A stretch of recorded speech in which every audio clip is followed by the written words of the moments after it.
Let's now take you to the United Kingdom, where Theresa May has begun her first full day as new British Prime Minister. May is in the process of appointing members for her first cabinet. Leading Brexit campaigner Boris Johnson has been named the new Foreign Secretary. Also in the new government is Philip Hammond, who has become Chancellor, and Amber Rudd, who has become Home Secretary. May has assured European leaders of her commitment to steer the United Kingdom out of the European Union. Let's get more insight now from CCTV's Richard Bestic, who's now joining me from London. Richard, thank you. Theresa May has already made some of her appointments. Looking at the number and the scale of the appointments, though, what will be the tone of her foreign policy? Well, what we're seeing here, Beatrice, is the formation of a government that will extricate Britain from the European Union after 40 years of membership, following on from that Brexit referendum in which the British population decided by a narrow margin to quit the European Union. And so we get the appointment here of Boris Johnson, the former Mayor of London, to the office of Foreign Secretary. His role there, and it was a surprising appointment, it has to be said, his role there, though, will be largely as a salesman. We have a new Department of Brexit with David Davis at its head. We have a new leader of the Trade Department. Those two people will be negotiating the nitty-gritty, the detail of Britain's new relationship with the European Union, whatever that should look like. Whereas Boris Johnson, it's thought by some, will have the role of then taking that deal, whatever it may turn out to be, and selling it to the virtually half of the British population who wanted to remain inside the European Union. He is a good communicator. He will have those skills to do that, sell a complicated idea in a positive fashion, but it has to be said, Beatrice, he is controversial. He is now on the world stage Britain's diplomat-in-chief, and he is regarded by many as being the most undiplomatic politician we have here in Britain. I'll give you one example.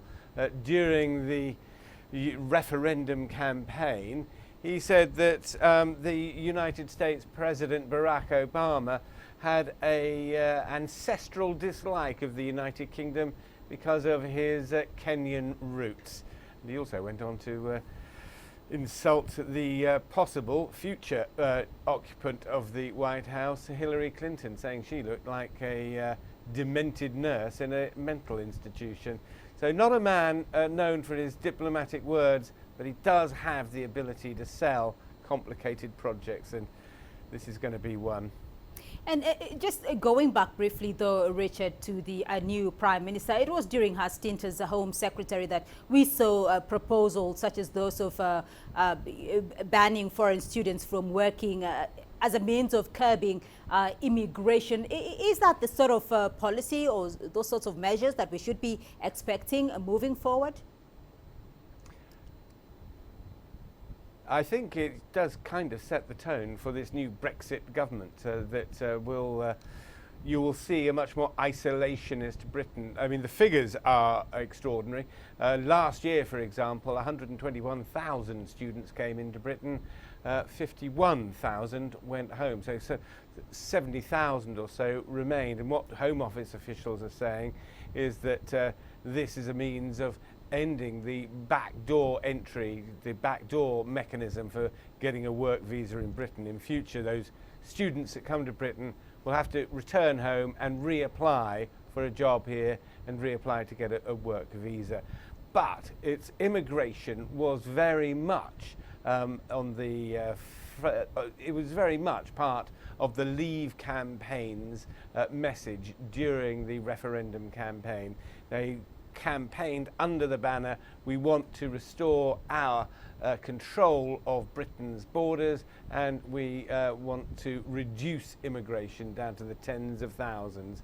It's currently in the 300s of thousands. So yes, I think it sets the tone. It is the kind. This change in the rules for foreign students was one of the last acts of Theresa May as Home Secretary. But I think you'll very much see that will be the message that they will want to put out. Right, Richard Bestick for us there in London. Thank you. And the African students studying in the United Kingdom have reacted to the appointment of Theresa May.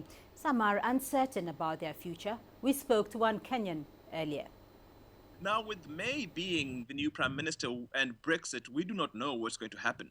Those who were advocating the UK leave Brexit were saying, well, we are going to basically improve greater ties with the Commonwealth. Now, many of the former British colonies that were in Africa are now part of the Commonwealth. And therefore, we do not know if it's going to be beneficial. We do not know whether it's going to be more stringent. We right now do not know what these new measures will mean for many African students as well. So right now, it's very, very uncertain what the future will be and what the various policies of the new people who've come into power will be.